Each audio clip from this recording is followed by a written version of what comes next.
Hi, YouTube. I hope you're doing well. Happy Sunday or Monday. It's pretty nice. It's about 71 degrees in the shade here with a breeze, so it's actually kind of cold today, which is okay, but it's been pretty warm lately, and well, I love the warm weather, so I used to like it kind of cold because I liked winter sports a lot, but I haven't been doing that. Actually, mostly because I never have anybody around that wants to do that. Otherwise I'd be out, like building snowman or whatever. But it is rather boring to do things like that. It's like I took all this time one time and made a snow sculpture horse, small, and I couldn't get nobody to really be interested in it. It's like, oh, okay, I'm silly like that. So I thought it was neat. But anyway, yeah, I just had on my mind more of taking care of the children that are in the system and better ways that we can maybe do that for them.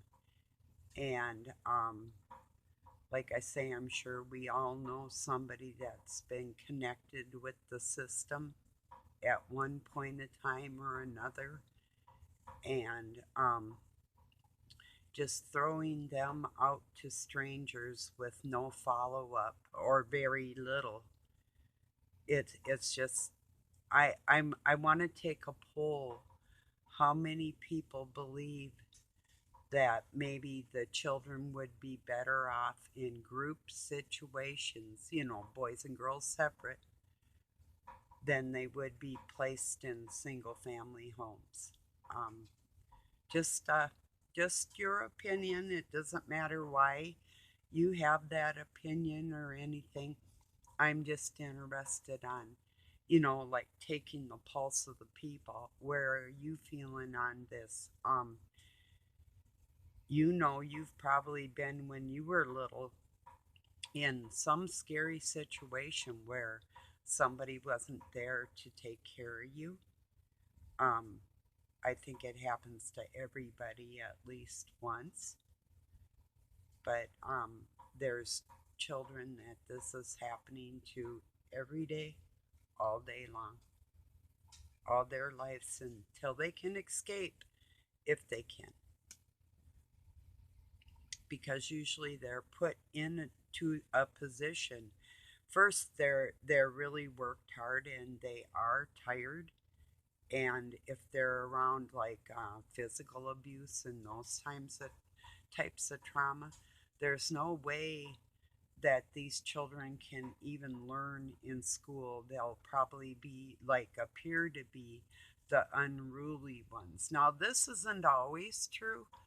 There's children that have wonderful parents, and it could be just their like their physical makeup, like maybe even the mother had some kind of something wrong when she was carrying that baby. Like a lot of us get like fluctuating high blood pressure, or our sugar levels go this way or that way. In the meantime, the baby's getting some kind of malnutrition because of what the mother's body stresses out when she carries that child, regardless. And it does take its toll, you know. So, anyway. So, yeah, I'm really trying to make it happen where these kids are all in one place and looked after, instead of grabbing, say if both parents are on drugs and the state goes in and snags all those children and then splits them up and they're all over the place. That's just so uncool on so many levels. You know, those types of things happen all the time. You know, I've heard people crying about their siblings they were separated from, and people that couldn't find their family members, and all kinds of stuff. So um, it is a really big issue. Like I say, to the tune of millions of children, on a daily basis that we really don't know what's going on with them, you know. And if you've seen people that have been in foster care and that type of thing, yeah, we have emotional problems we have to work through, or we won't make it in this world. You'll just get chewed up alive, usually end up substance abuse and maybe out on the street or God knows what, you know, um, maybe like getting into trouble different ways and that type of thing. So, like, once they're in the system, it's really hard to get them out of there, especially if, like, like if they go into foster care, they're upset anyway. So if they have to go to a public school through that whole situation and try and interact with other children that don't have that type of thing going on in their life, and now with all this craziness in the world, them little critters have to be suffering in the most extreme ways I couldn't even imagine. I don't know if you could just think for a second. If we think it's rough, what do you think? Their little brains can't. Even kids that are in a stable home probably can't even come close to understanding what the world is right now. It's that goofy, you know.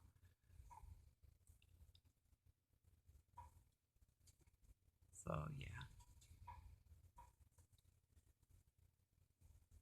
yeah. I don't know if like I say, if I'm gonna hear anything from any kind of representative or what, excuse me, I grab my coffee. Cheers. Um, sure hope I do, though. I hope somebody that can make a difference in this situation will contact me or make something happen just before my eyes. That I don't care if I'm involved or not. I really don't. Just as long as I see something's, well, I'm involved, but if I see something happening in that area to benefit little people, then um, that grow up into big people, that grow up to into extremely depressed and sorrowful, and um, there's a lot of anxiety, even with your average person nowadays. A lot of people are feeling anxious for no reason. That kind of brings me to what I was thinking a little earlier, just a moment. Excuse me.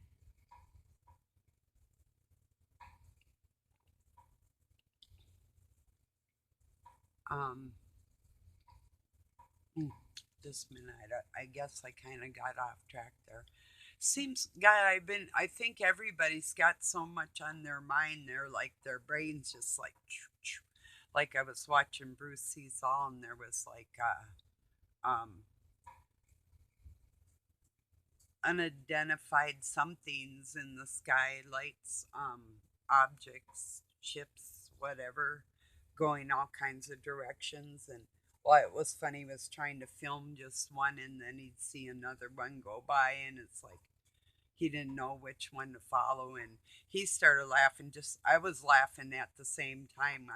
I thought it was very humorous myself. It's like, yeah. I saw a lot of crazy things in the sky. I'll get into that sometime. But this isn't the video for that. I'm still, until I hear some word from these people that might be able to help the children, because uh, we have I do believe $4.2 billion in our state of surplus money from this so-called relief packages that were sent, that the people paid for every state to have like so much, um, you know. And so we have this surplus that's supposed to be for infrastructure, and I don't know how much of that they've been doing. I haven't really recognized that any of that money's being used in a big way. But we have a surplus in my state every year that goes to different organizations that could go to helping children, um, you know, to send, to leave artillery over in another country and send weapons to another country when we have people in our country that need those funds appropriated towards their welfare. That's takes precedence over all of it. So that's why I'm not being quiet, because this world's messed up. And if nobody speaks up, it's just going to keep going the way it's going. And I'm not going to allow it. I'm not going to sit here and say I'm okay with this, because I'm not.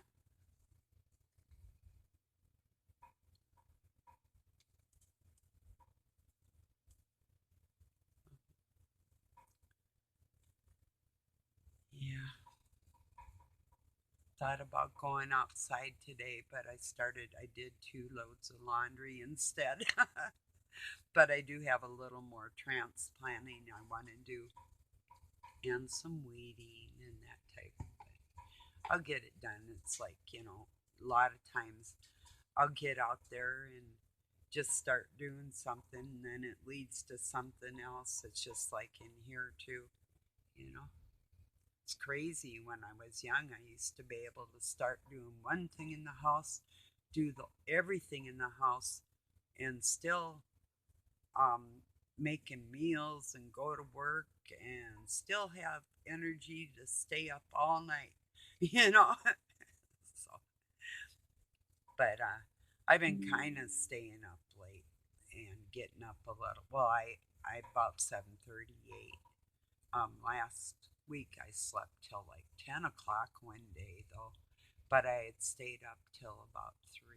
And Doug's been staying up till like 4 in the morning and then getting up later, and he's just got weird hours, and I don't know.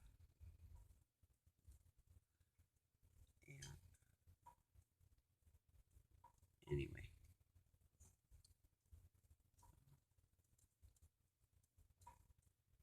Yeah, it's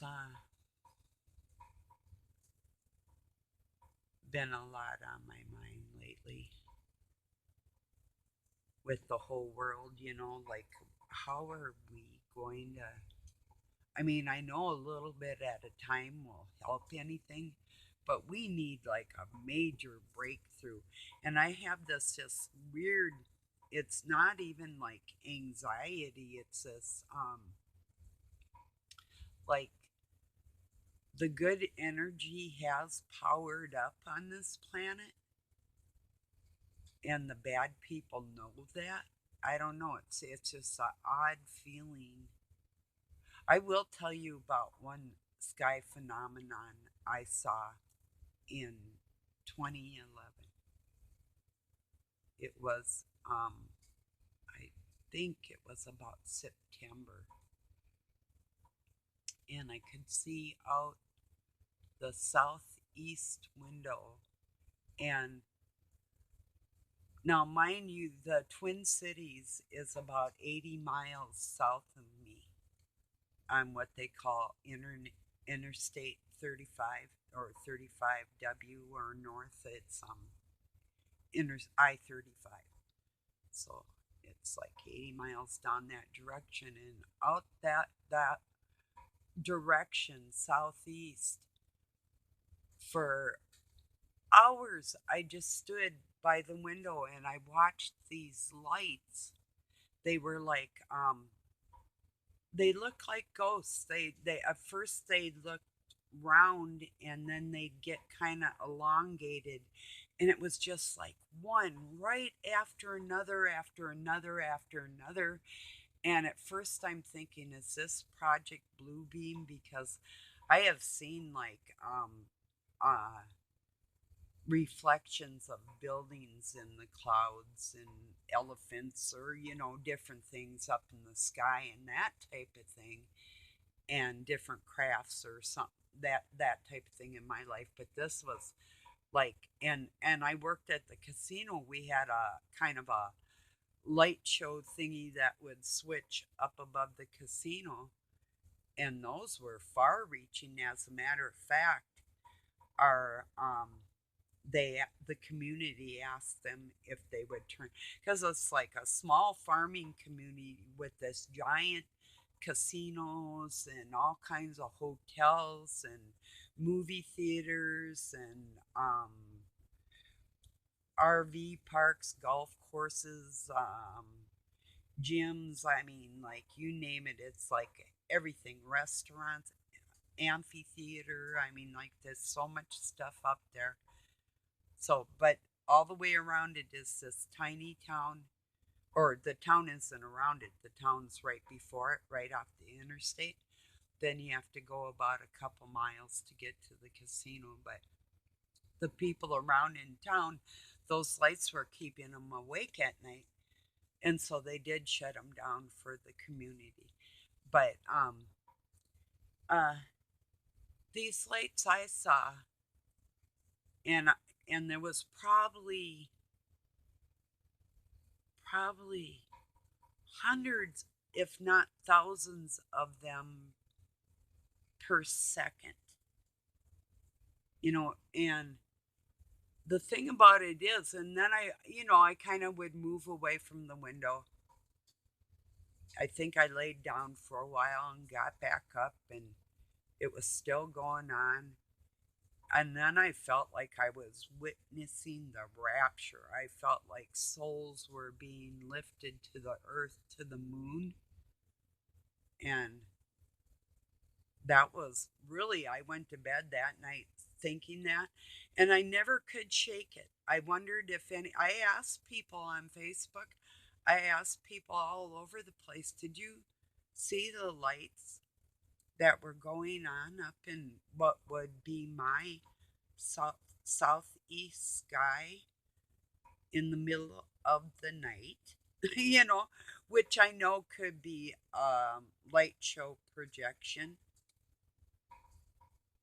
but it was sort of a clear night too. And it wasn't like a lot of, I don't think aluminum was in the air as much, like say even 10 years ago, as we can taste them,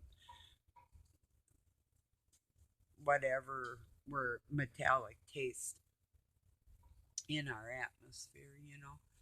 But that was some weird stuff. Fascinating. I mean, I've seen meteorites come in. I saw like the uh what is Leonard, I think it's called, meteor shower that comes around. And one year that was like incredible. I couldn't even go to sleep. I had my bed where I could see right out the window, and I just laid there watching these meteorites, or meteors come in, meteorites when they hit. But and that was like all night long. For a couple nights I barely even slept because like I loved it. It's so beautiful. But this was way different. They seem big, kind of big, like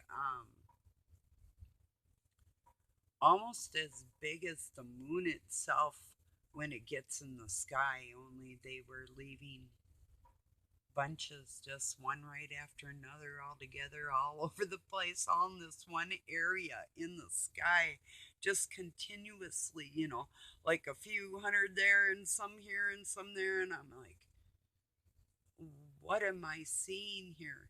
You know? Okay. And I was totally sober, totally sober. I hadn't had anything to smoke or drink. And I mean, even when I did drink, it wasn't to excess, you know? And I never really liked feeling totally inebriated ever in my life. So, but I was stone cold sober, hadn't had anything in my system for probably at least 5 years at that time. And like a decade or more before that, I'll just well, I haven't drank for a very long time. I don't know if I will, but oh, I did have a little glass of beer, about this much in a tiny little glass, like a juice glass. I had a half a juice glass, so I had about 2 ounces of beer one night, just because I wanted a beer, but I'm allergic to alcohol, um, and hops and wheat, most grains, um, the tannins in wine. So yeah. But I do have a bottle of apple wine that a friend made, that, and another bottle, I think it's of strawberry wine, that another friend made, that someday I'll get them cold and try them. They'll probably be really, really good. But yeah, maybe make like a nice fish dinner or chicken dinner, because they'll both be like a white. Well, no, the strawberry would be more like a rosé, but it could be watermelon too. I don't know if you've ever had dandelion wine. Oh, that is so incredible. Really good. I was impressed.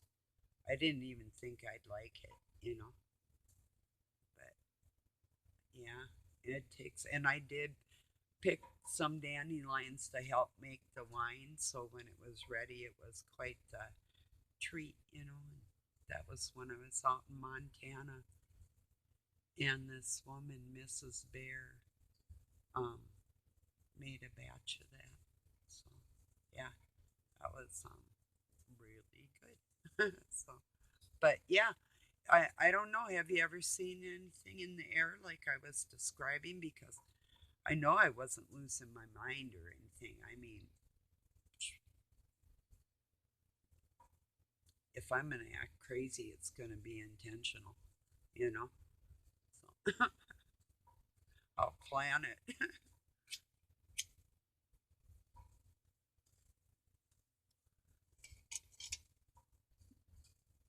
Yeah. Ooh, sorry, I moved you. Yeah, so like I say, I'm really hoping more people in the world will know that we have to look over